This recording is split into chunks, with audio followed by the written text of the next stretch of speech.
রহস্যময় পারিবারিক গল্প। আজ সকালে পরোটা বানাতে গিয়ে ছেলে এমন একটা কাণ্ড করেছে যার জন্য সারাদিন আমার হাত কাঁপছে। সকালে উঠেই রান্নাঘরে গেলাম। ছেলের জন্য নাস্তা বানাতে হবে। আজ ভেবেছি আলু পরোটা বানাব, ওর খুব পছন্দ। আটা মাখছি, ইতিমধ্যে ছেলে উঠে গেছে। ফ্রেশ হয়ে রান্নাঘরে এসে হাজির। গুড মর্নিং মা। আজ কি বানাচ্ছ? আমি বললাম আলু পরোটা। সে খুশি হয়ে বলল, বাহ, আজ আমি তোমাকে সাহায্য করব। ঠিক আছে, আলু সেদ্ধ করে নে। সে আলু সেদ্ধ করতে বসল সে। আমি আটার লেই বানাতে লাগলাম। আটা মেখে গোল করে রাখলাম। এবার পরোটা বেলার পালা। বেলুন হাতে নিয়ে বেলতে শুরু করলাম। ছেলে পেছন থেকে এসে দাঁড়াল। মা, আমি শিখব কিভাবে পরোটা বেলতে হয় গিয়ে। ঠিক আছে, দেখ। আমি বেলতে লাগলাম। সে আমার ঠিক পেছনে দাঁড়িয়ে। এভাবে চাপ দিতে হয়, আমি দেখাচ্ছি। হঠাৎ সে আমার হাতের উপর তার হাত রাখল। এভাবে তার স্পর্শে আমার হাত কাঁপল। হ্যাঁ, তবে এত জোরে নয় গু। তার হাত আমার হাতের উপরেই রাখা। আমরা একসাথে বেলুন চালাচ্ছি। মা, এভাবেই তো স্বামী স্ত্রী একসাথে রান্না করে। আমি চমকে উঠলাম। কি বলছিস? আটার লেই হাত থেকে চলে গেল। আমি সিনেমায় দেখেছি নতুন বিয়ে হওয়া দম্পতিরা এভাবে একসাথে রান্না করে। আমি তার হাত সরিয়ে দিলাম। তুই কি আজেবাজে কথা বলছিস? তাওয়া চুলায় বসিয়ে দিলাম। সে আমার কাঁধে হাত রাখল। মা, আমিও তোমার সাথে এভাবে সারা জীবন কাটাতে চাই। চুলার আগুনের তাপ মুখে লাগছিল। আমি চাই প্রতিদিন সকালে তোমার সাথে একসাথে নাস্তা বানাই। পরোটা তাওয়ায় দিলাম। কিন্তু স্বামী স্ত্রী হিসেবে কি তার কথায় হাত কেঁপে গেল। পরোটা উল্টাতে গিয়ে সময় বেশি লেগে গেল। মা, তুমি আমার স্ত্রী হয়ে যাও। পরোটা পুড়ে যেতে শুরু করেছে, কিন্তু আমি খেয়াল করছি না। আমি তোমাকে ভালোবাসি, শুধু মা হিসেবে নয়। তাওয়া থেকে ধোঁয়া উঠছে।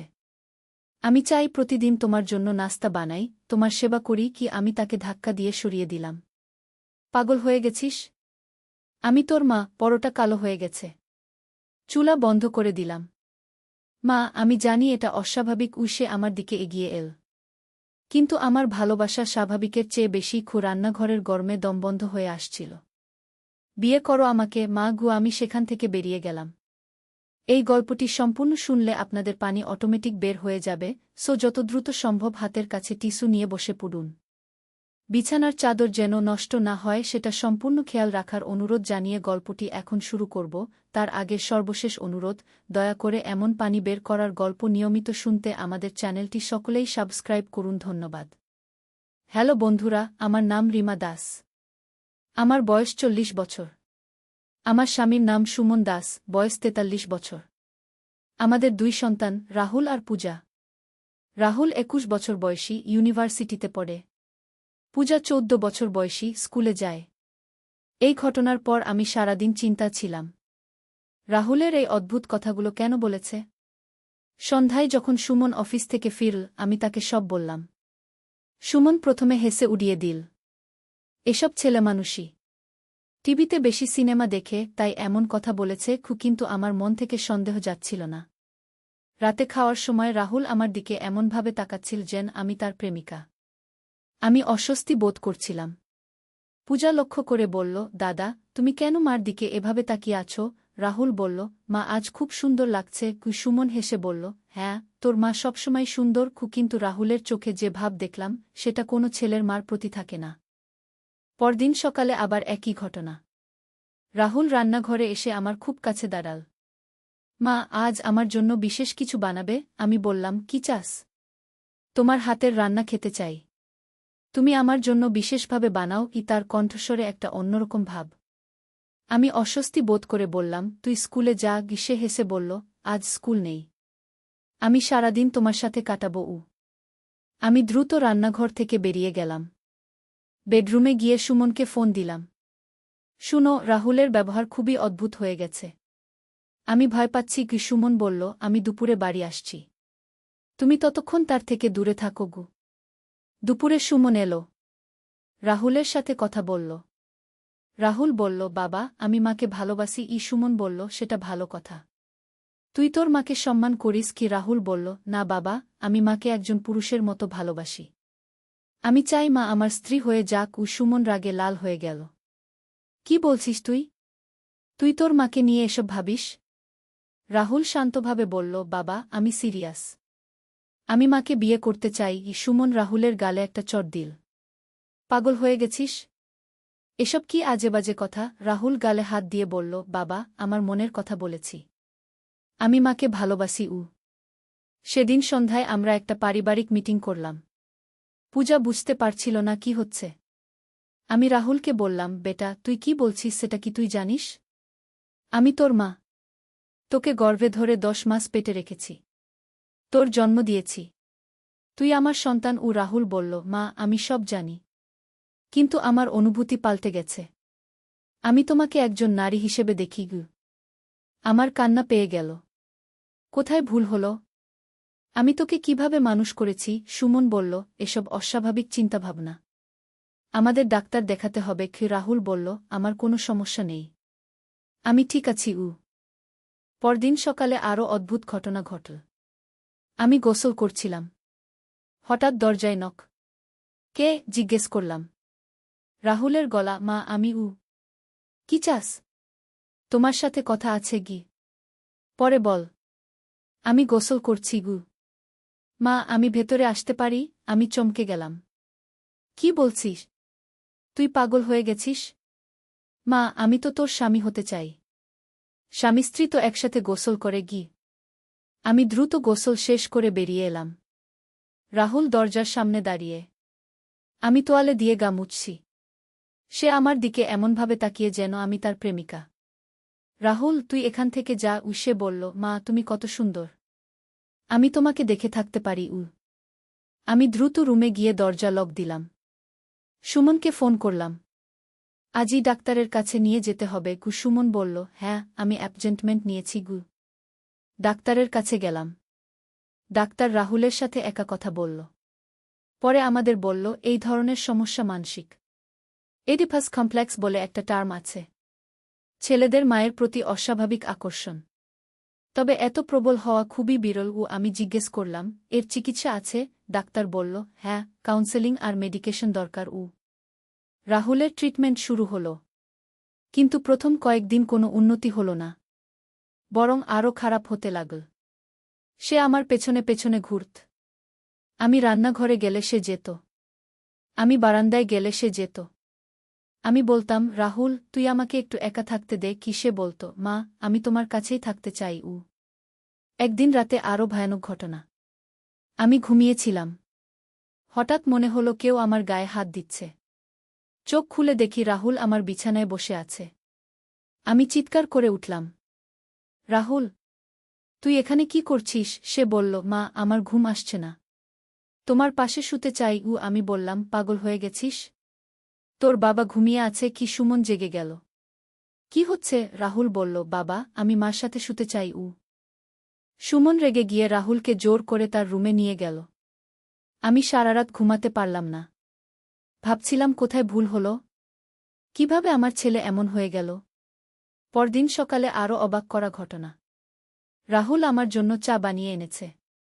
মা, তোমার জন্য চা? আমি বললাম, রাখ। সে বলল, না মা, তুমি আমার হাত থেকে খাও। আমি বললাম, না, আমি পরে খাবো। সে বলল, মা, স্বামী স্ত্রী একে অপরের হাত থেকে খায়। আমি তোমার স্বামী। আমি আর পারছিলাম না। কান্নায় ভেঙে পড়লাম। রাহুল, তুই আমাকে কেন এমন কষ্ট দিচ্ছিস? আমি তোর মা। তোর জন্য সারা জীবন কষ্ট করেছি। এই প্রতিদান পাওয়ার জন্য? রাহুল বলল, মা, আমি তোমাকে কষ্ট দিতে চাই না। আমি তোমাকে সুখী করতে চাই। সেদিনই ডাক্তার আরও জোরালো মেডিকেশন দিল। বলল, রাহুলকে কিছুদিন আলাদা রাখতে হবে। তার এই অবস্থায় পরিবারের সাথে থাকা ঠিক না। আমি জিজ্ঞেস করলাম, মানে? ডাক্তার বলল, তাকে রিহ্যাব সেন্টারে ভর্তি করতে হবে। আমার মন ভেঙে গেল। আমার ছেলেকে রিহ্যাব সেন্টারে দিতে হবে? সুমন বলল, এছাড়া কোনো উপায় নেই। পূজা কাঁদতে লাগল, দাদাকে কেন দূরে পাঠাচ্ছ? আমি বুঝাতে চেষ্টা করলাম, বেটা, দাদার চিকিৎসার জন্য রিহ্যাব সেন্টারে নিয়ে যাওয়ার দিন রাহুল কাঁদতে লাগল। মা, আমাকে তোমার কাছ থেকে দূরে পাঠিও না। আমি ভালো হয়ে যাব। আমিও কাঁদছিলাম। বেটা, তোর ভালোর জন্যই। সে আমার পা ধরে বলল, মা, আমি প্রমিস করছি আর কখনো এমন কথা বলবো না। কিন্তু ডাক্তার বলল, এই প্রমিস রাখতে পারবে না। ট্রিটমেন্ট ছাড়া সুস্থ হওয়া সম্ভব না। রাহুলকে রিংঅ্যাপ সেন্টারে ছেড়ে আসার পর আমার মন খুব খারাপ। যদিও তার ব্যবহার অস্বাভাবিক ছিল, তবুও সে তো আমার সন্তান। পূজা সারাদিন কাঁদছিল। মা, দাদা কবে ফিরবে? আমি বললাম ৩ মাস পর। প্রথম সপ্তাহে রাহুলকে দেখতে গেলাম। সে আমাকে দেখেই কাঁদতে শুরু করল। মা, আমাকে বাড়ি নিয়ে চল। আমি এখানে থাকতে পারছি না। গিয়ে আমি বললাম, বেটা, তোর সুস্থ হওয়া পর্যন্ত এখানে থাকতে হবে। সে বলল, মা, আমি তোমাকে ভুলে যেতে পারছি না। ডাক্তার আমাকে বলল, রাহুলের অবস্থা ধীরে ধীরে উন্নতি হচ্ছে। কিন্তু এখনও সে আপনার কথা বেশি বলে। আমি জিজ্ঞেস করলাম, সে কি বলে? ডাক্তার বলল, সে বলে আপনি সবচেয়ে সুন্দরী নারী। কিন্তু এখন আর সে বলে না যে আপনাকে বিয়ে করবে। 2 মাস পর যখন রাহুলকে দেখতে গেলাম, সে অনেকটা স্বাভাবিক লাগছিল। মা, আমি কেমন আছি জানো? আমি বললাম, বল। সে বলল, আমি এখন বুঝতে পারছি আমার সমস্যা কি ছিল। আমি তোমাকে মা হিসেবেই ভালোবাসি। গিয়ে আমার চোখে পানি এসে গেল। সত্যি? সে বলল, হ্যাঁ মা, আমি তোমার কাছে ক্ষমা চাই। 3 মাস পর রাহুল বাড়ি ফিরল।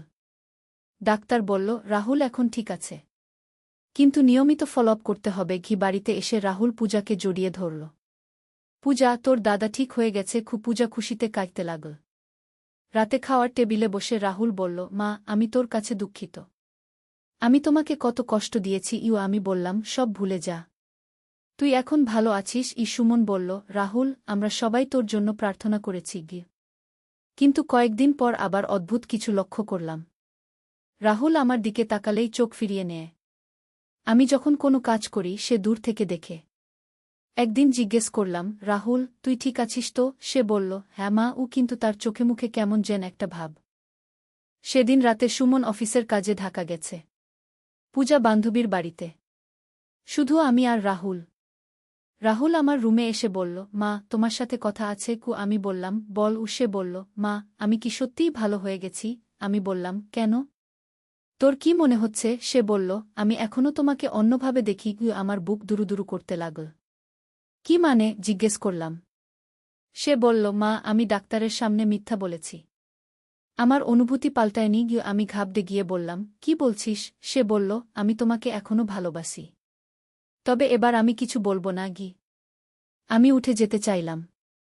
সে আমার হাত ধরল। মা, ভয় পেও না, আমি তোমাকে কষ্ট দেব না। আমি হাত ছাড়িয়ে নিলাম। রাহুল, তুই আবার ডাক্তারের কাছে যাবি? সে মাথা নাড়ল, না মা, আমি এবার নিজেকে নিয়ন্ত্রণ করব। পরদিন সকালে আমি সুমনকে সব বললাম। সুমন রেগে গেল। আবার শুরু? এবার তাকে পার্মানেন্ট রিহ্যাবে পাঠাতে হবে। আমি বললাম, তুমি তার সাথে একবার কথা বলো। সুমন রাহুলকে ডেকে বলল, তোর সমস্যা কি আবার শুরু হয়েছে? রাহুল বলল, বাবা, আমি শুধু সত্যি কথা বলেছি। আমি কিন্তু কিছু করব না। কিন্তু পরের কয়েকদিন রাহুলের আচরণ সত্যিই স্বাভাবিক ছিল। সে আর আমার খুব কাছে আসত না। আমার পেছনে পেছনে ঘুরত না। এমনকি প্রযোজন ছাড়া আমার সাথে কথাও বলত না। আমি ভাবলাম হয়তো সে সত্যিই নিজেকে নিয়ন্ত্রণ করছে। কিন্তু একদিন রাতে এমন একটা ঘটনা ঘটল যা আমার জীবন পাল্টে দিল। সুমন আর পূজা দুজনেই গভীর ঘুমে। আমি পানি খেতে রান্নাঘরে গেছি। হঠাৎ পেছন থেকে একটা হাত এসে আমার মুখ চেপে ধরল। আমি ঘুরে দেখি রাহুল। তার চোখ দুটো লাল। সে কাঁপছে। মা, আমি আর পারছি না। সে আমাকে দেওয়ালের সাথে চেপে ধরল। আমি তোমাকে নিয়ন্ত্রণ করতে পারছি না। আমি তার হাত সরানোর চেষ্টা করলাম। রাহুল, তুই কি করছিস? সে বলল, মা, আজ আমি তোমাকে আমার বানিয়ে নেব।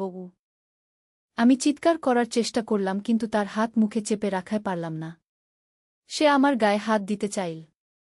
আমি জোরে তার পায়ে লাথি দিলাম। সে ব্যথায় আমাকে ছেড়ে দিল। আমি দৌড় দিয়ে বেডরুমে গিয়ে সুমনকে জাগালাম। সুমন, উঠো। রাহুল, আমি কাঁদতে কাঁদতে সব বললাম। সুমন রাগে অগ্নিশর্মা হয়ে রাহুলের রুমে গেল। রাহুল বিছানায় বসে কাঁদছে। বাবা, আমি কি করেছি? আমি মাকে সুমন একটা চড় দিল। তুই আমার ছেলে না, তুই একটা পশুগ। সেই রাতেই আমরা পুলিশে ফোন দিলাম। পুলিশ এসে রাহুলকে নিয়ে গেল। আমি কাঁদতে কাঁদতে পূজাকে জড়িয়ে ধরলাম। পূজা জিজ্ঞেস করল, মা, দাদার কি হয়েছে? আমি কি বলবো? কিভাবে বলবো যে তার দাদা তার মাকে জোর করতে চেয়েছে? কিন্তু এখানেই গল্পের মোড় ঘুরে গেল। পরদিন সকালে পুলিশ ফোন করল। আপনাদের ছেলে হাসপাতালে। আমরা দৌড়ে হাসপাতালে গেলাম। ডাক্তার বলল, রাহুলের ব্রেনে একটা টিউমার পাওয়া গেছে। এই টিউমারের কারণেই তার আচরণ অস্বাভাবিক ছিল। আমি অবাক হয়ে গেলাম। মানে? ডাক্তার বলল, ব্রেন টিউমার মানুষের আচরণ পাল্টে দেয়া। অনেক সময় মানুষ এমন কাজ করে যা সে স্বাভাবিক অবস্থায় কখনো করবে না। সুমন জিজ্ঞেস করল, চিকিৎসা সম্ভব? ডাক্তার বলল, অপারেশন করতে হবে। তবে রিস্ক আছে। আমার মাথা ঘুরছিল। মানে রাহুল আসলে অসুস্থ ছিল? তার মানসিক সমস্যা ছিল না, শারীরিক সমস্যা ছিল? আমি রাহুলের কাছে গিয়ে তার হাত ধরলাম। সে ঘুমিয়ে আছে। ডাক্তার বলল, আমরা তাকে সেডেটিভ দিয়েছি। অপারেশনের দিন আমি, সুমন আর পূজা হাসপাতালে বসে রইলাম। পূজা কাঁদছিল। মা, দাদা ঠিক হয়ে যাবে তো? আমি বললাম, হ্যাঁ বেটা, কিন্তু আমার নিজের মন খারাপ। কতদিন রাহুলকে পাগল ভেবেছি, অথচ সে আসলে অসুস্থ ছিল। 5 ঘন্টার অপারেশনের পর ডাক্তার বেরিয়ে এল। অপারেশন সফল। টিউমারটা সম্পূর্ণ বের করা হয়েছে। আমি খুশিতে কেঁদে ফেললাম। সুমনও কাঁদছে। পূজা হাততালি দিচ্ছে। 3 দিন পর রাহুল জ্ঞান ফিরল। আমি তার পাশে বসেছিলাম। সে চোখ খুলে আমার দিকে তাকাল।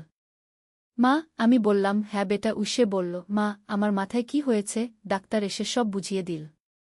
রাহুল শুনে কেঁদে ফেল। মা, আমি তোমার সাথে আমি তার ঠোঁটে আঙ্গুল দিয়ে বললাম, চুপ। সব ভুলে যা। তুই অসুস্থ ছিলি। রাহুল বলল, মা, তুমি আমাকে মাফ করো। আমি তার কপালে চুমু দিলাম। তোর মাফ চাওয়ার কিছু নেই। হাসপাতাল থেকে ছাড়া পাওয়ার পর রাহুল সম্পূর্ণ স্বাভাবিক হয়ে গেল। সে আমার সাথে স্বাভাবিক আচরণ করত। আমাকে মা হিসেবেই দেখত। আর কোনো অস্বাভাবিক কথা বলত না।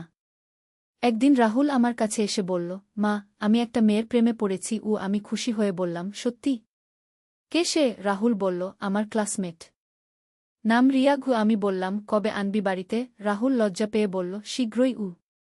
6 মাস পর রাহুল রিয়াকে বাড়িতে নিয়ে এল। খুব সুন্দর মেয়ে, ভদ্র। আমি তাকে খুব পছন্দ করলাম। রিয়া আমাকে বলল, আন্টি, রাহুল আপনার কথা অনেক বলে। আমি হাসলাম। সে কি বলে? রিয়া বলল, বলে আপনি পৃথিবীর সবচেয়ে ভালো মা। 1 বছর পর রাহুল আর রিয়ার বিয়ে হল। বিয়ের দিন রাহুল আমার পা ছুঁয়ে আশীর্বাদ নিল। মা, তুমি আমার জন্য অনেক কষ্ট সহ্য করেছ। আমি তার মাথায় হাত বুলিয়ে বললাম, তুই আমার সন্তান। আমার জন্য এটাই যথেষ্ট। আজ রাহুলের 2 বছরের একটা মেয়ে আছে। নাম রুনা। খুব মিষ্টি। আমাকে দেখলেই দাদি কি বলে কোলে ওঠে। রাহুল এখন একটা সফটওয়্যার কোম্পানিতে চাকরি করে। রিয়া একটা স্কুলে পড়ায়। তারা আলাদা বাড়িতে থাকে, কিন্তু প্রতি সপ্তাহে আমাদের বাড়িতে আসে। পূজা এখন কলেজে পড়ে। সেও একটা ছেলের সাথে প্রেম করে। নাম অভিজিৎ। ভালো ছেলে। আমি আর সুমন ঠিক করেছি আগামী বছর পূজার বিয়ে দেব। কিন্তু সেদিন রাতে একটা অদ্ভুত ঘটনা ঘটল। আমি রান্নাঘরে পানি খেতে গেছি। হঠাৎ পেছন থেকে কেউ আমার কাঁধে হাত রাখল। আমি ঘুরে দেখি রাহুল। কিন্তু তার চোখে আবার সেই পুরনো ভাব। আমি চমকে গেলাম। রাহুল, তুই এখানে কি করছিস? সে আমার দিকে তাকিয়ে আছে। তার চোখে এক অদ্ভুত দৃষ্টি। আমি বুঝতে পারছিলাম না কি হচ্ছে। হঠাৎ সে হেসে উঠল। মা, ভয় পেয়েছ? আমি শুধু পানি খেতে এসেছি। আমি স্বস্তি পেলাম। হ্যাঁ, আমিও।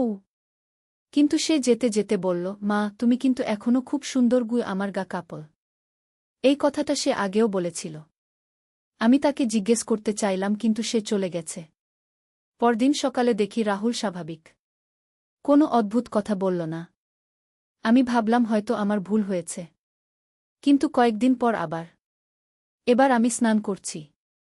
হঠাৎ দরজায় নক। কে? মা, আমি রাহুল। কি চাস? তোমার সাথে কথা আছে। পরে বল। মা, জরুরি। আমি তাড়াতাড়ি স্নান শেষ করে বের হলাম। রাহুল দরজার সামনে দাঁড়িয়ে। আমি তোয়ালে জড়িয়ে আছি। কি কথা? জিজ্ঞেস করলাম। সে আমার দিকে এমনভাবে তাকাল যেন আমাকে খেয়ে ফেলবে। মা, আমার মনে হচ্ছে আমার সমস্যা আবার শুরু হয়েছে। আমার বুকের ভেতর কেঁপে উঠল। কি মানে? সে এক ধাপ এগিয়ে এল। মা, আমি আবার তোমাকে অন্যভাবে দেখতে শুরু করেছি। আমি পেছনে সরলাম। রাহুল, তুই কি বলছিস? তোর টিউমার তো সারিয়ে ফেলা হয়েছে কি? সে বলল, হ্যাঁ, কিন্তু আমার অনুভূতি ফিরে এসেছে। আমি দ্রুত রুমে গিয়ে দরজা লক দিলাম। সুমনকে ফোন করলাম। রাহুলের সমস্যা আবার শুরু হয়েছে কি? সুমন বলল, কি? কিন্তু টিউমার তো সারানো হয়েছে। আমি বললাম, জানি না। তুমি তাড়াতাড়ি এসো। সুমন এসে রাহুলের সাথে কথা বলল। রাহুল স্বাভাবিক আচরণ করল। সুমনকে বলল, বাবা, আমার কোনো সমস্যা নেই। সুমন আমাকে বলল, তুমি হয়তো ভুল বুঝেছ কিন্তু আমি জানতাম আমার ভুল হয়নি। সেই রাতে আরেকটা ঘটনা। আমি বিছানায় শুয়ে আছি। সুমন বাথরুমে। হঠাৎ রাহুল রুমে ঢুকল। আমি বললাম, রাহুল, তুই কি করছিস? সে বিছানার কাছে এসে বসল। মা, আমি তোমার কথা ভাবতে পারছি না। আমি উঠে বসলাম। কি ভাবছিস? সে আমার হাত ধরল। মা, আমি জানি এটা ভুল। কিন্তু আমি আবার তোমার প্রেমে পড়েছি। আমি হাত ছাড়ানোর চেষ্টা করলাম। রাহুল, তুই ডাক্তারের কাছে যাবি? সে বলল, না মা। ডাক্তার বলবে আমার ব্রেনে আবার সমস্যা হয়েছে। তাহলে হয়েছে? আমি চিৎকার করলাম। সুমন বাথরুম থেকে বেরিয়ে এল। কি হচ্ছে? রাহুল উঠে দাঁড়াল। বাবা, আমি মার সাথে কথা বলছিলাম। সুমন বলল, এত রাতে কি কথা? রাহুল বলল, কিছু না বলে চলে গেল। আমি সুমনকে সব বললাম। সুমন চিন্তায় পড়ে গেল। কিন্তু টিউমার তো সারানো হয়েছে। ডাক্তার নিশ্চিত করেছে। আমি বললাম, তাহলে আবার স্ক্যান করাতে হবে। পরদিন আমরা রাহুলকে হাসপাতালে নিয়ে গেলাম। ডাক্তার ব্রেন স্ক্যান করাল। রিপোর্ট এল দুদিন পর। ডাক্তার বলল, কোনো টিউমার নেই। Brain perfect. আমি অবাক হয়ে বললাম, তাহলে রাহুলের আচরণ? ডাক্তার বলল, হয়তো সাইকোলজিক্যাল। আমি বুঝতে পারলাম না। ডাক্তার বুঝিয়ে বলল, কিছু কিছু ক্ষেত্রে মানুষের মানসিক সমস্যা শারীরিক সমস্যার মতো লক্ষণ দেখায়। রাহুলের ক্ষেত্রে হয়তো এমনটাই হয়েছে। আমাদের আবার সাইকিয়াট্রিস্টের কাছে যেতে হল।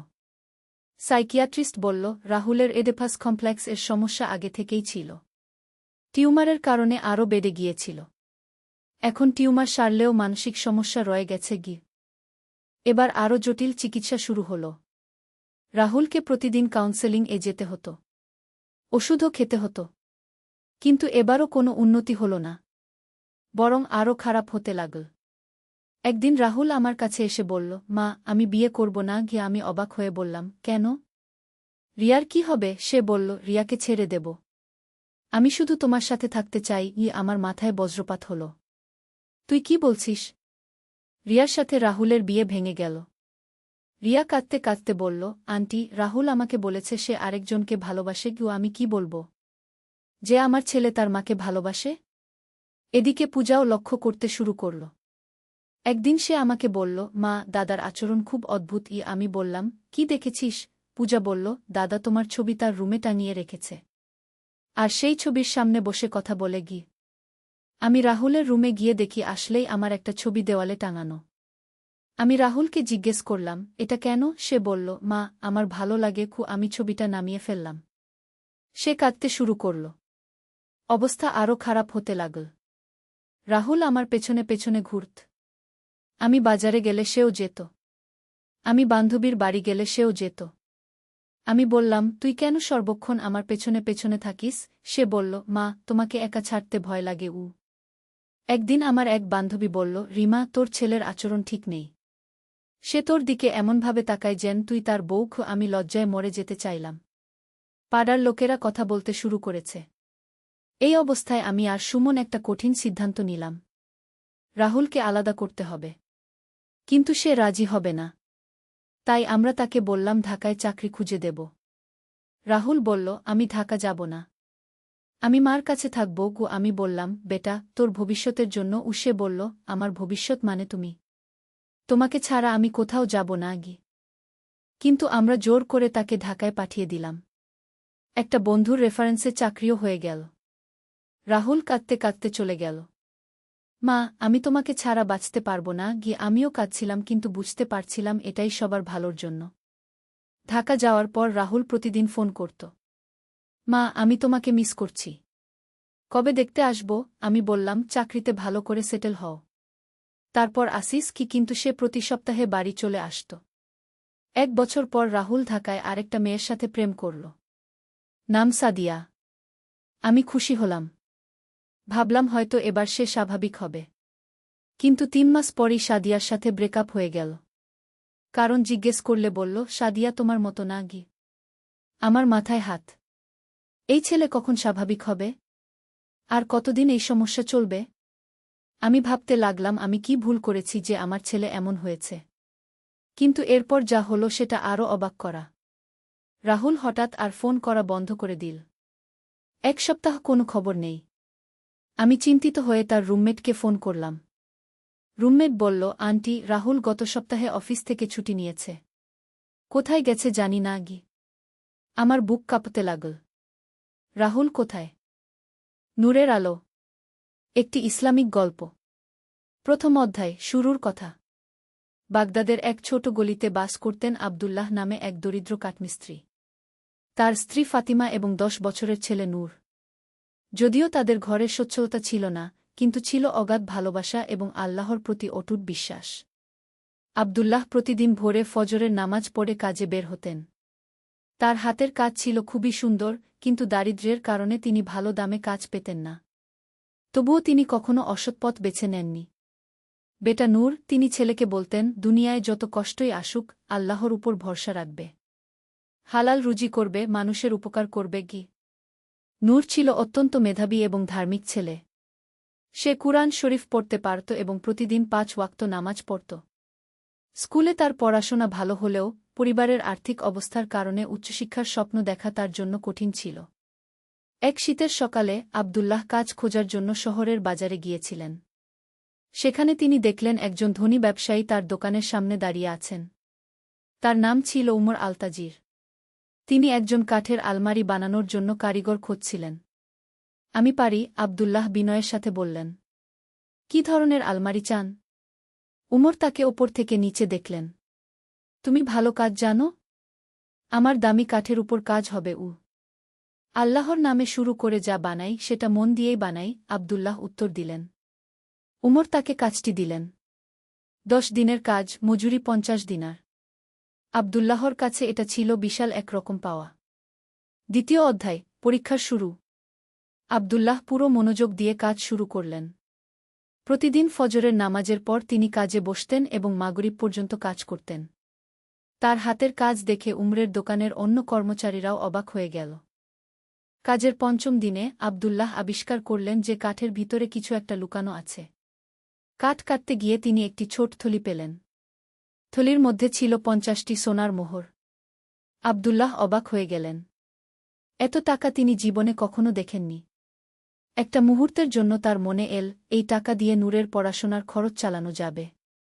ফাতিমার চিকিৎসা করানো যাবে, কিন্তু পরক্ষণেই তিনি নিজেকে সামলে নিলেন। লা হাওলা ওয়ালা কুওয়াতা ইল্লা বিল্লাহ, তিনি পড়লেন। এটা আমানত। আমি এর মালিক নই গি। সেদিন সন্ধ্যায় তিনি সোজা উমরের কাছে গেলেন।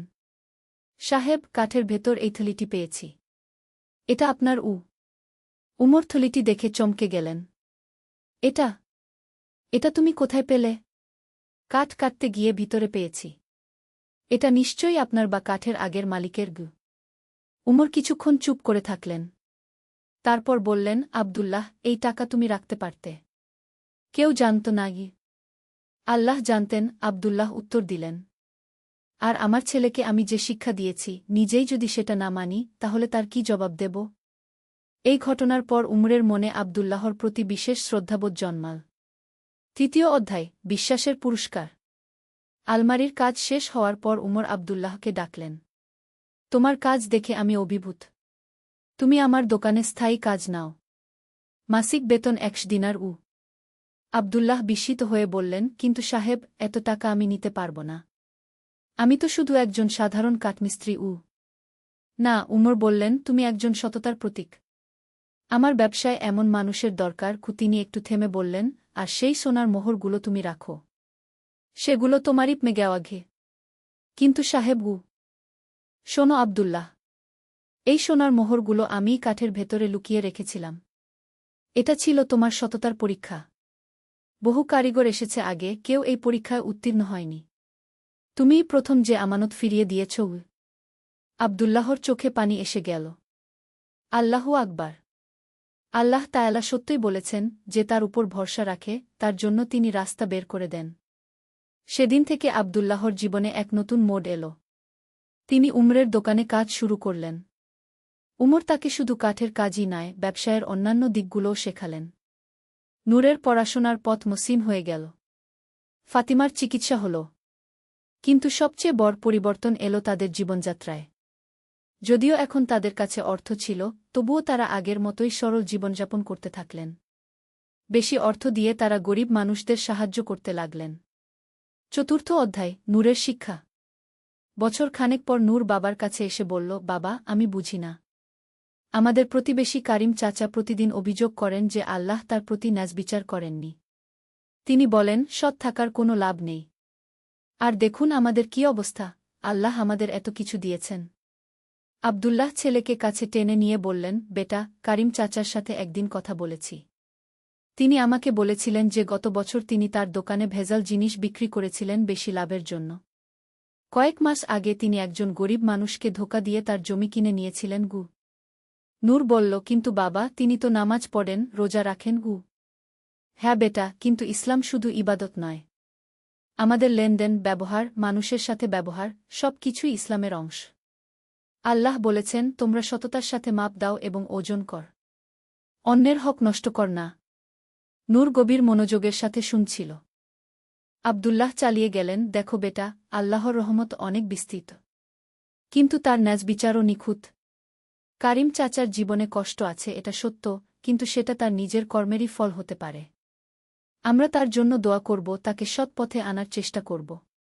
কিন্তু আল্লাহর ফয়সালা নিয়ে প্রশ্ন তুলব না। সেদিন সন্ধ্যায় নূর তার বাবার সাথে কারিম চাচার বাড়িতে গেল। তারা তাকে কিছু খাবার নিয়ে গেল এবং তার সাথে ভালোভাবে কথা বলল। আব্দুল্লাহ কারিম চাচাকে বুঝিয়ে বললেন যে সততা ও ইনসাফের গুরুত্ব। কয়েক সপ্তাহ পর কারিম চাচা আব্দুল্লাহর কাছে এসে বললেন, ভাই, তোমার কথাগুলো আমার মনে দাগ কেটেছে। আমি ঠিক করেছি, যারা ক্ষতিগ্রস্ত হয়েছে তাদের ক্ষতিপূরণ দেব এবং এখন থেকে হালাল পথেই চলব। পঞ্চম অধ্যায়, বড় পরীক্ষা। কয়েক বছর পর নূর যুবক হয়ে উঠল। সে তার পড়াশোনা শেষ করে বাবার কাজে সাহায্য করতে শুরু করল। তার বুদ্ধিমত্তা এবং সততার জন্য তিনি দ্রুত প্রসিদ্ধ হয়ে উঠলেন। এ সময় শহরে এক বিরাট দুর্ভিক্ষ দেখা দিল। শস্যের দাম আকাশ ছোঁয়া। গরিব মানুষেরা খেতে পাচ্ছিল না। অনেক ব্যবসায়ী এই সুযোগে আরও দাম বাড়িয়ে দিল। কালোবাজারি শুরু হল। উমর তার দোকানে প্রচুর গম মজুত করে রেখেছিলেন। তিনি আব্দুল্লাহকে বললেন, আব্দুল্লাহ, এখন গমের দাম অনেক বেড়েছে। আমরা চাইলে 3 গুণ লাভ করতে পারি। আব্দুল্লাহ বললেন, সাহেব, এটা ঠিক হবে না। মানুষ না খেয়ে মরছে আর আমরা লাভ করব। কিন্তু এটাই তো ব্যবসা, উমর বললেন। চাহিদা বেশি, যোগান কম, তাই দাম বেশি। নূর তার বাবার পাশে দাঁড়িয়ে বলল, চাচাজি, রাসূল শাহ বলেছেন, যে ব্যক্তি 40 দিন খাদ্য মজুত করে রাখে মানুষের দুর্দশার সময়, সে আল্লাহ ও তার রাসূলের সাথে সম্পর্ক ছিন্ন করল। উমর কিছুক্ষণ চুপ করে রইলেন। তারপর বললেন, তাহলে আমাদের কি করা উচিত? আব্দুল্লাহ বললেন, আমাদের গম যদি ন্যায্য দামে বিক্রি করি, অন্তত মানুষ খেতে পাবে। আল্লাহ আমাদের রিজিক নির্ধারণ করে রেখেছেন। অন্যায় লাভের দরকার নেই। উমর মাথা নেড়ে বললেন, ঠিক আছে। কিন্তু আমার অন্য অংশীদাররা এতে রাজি হবে না।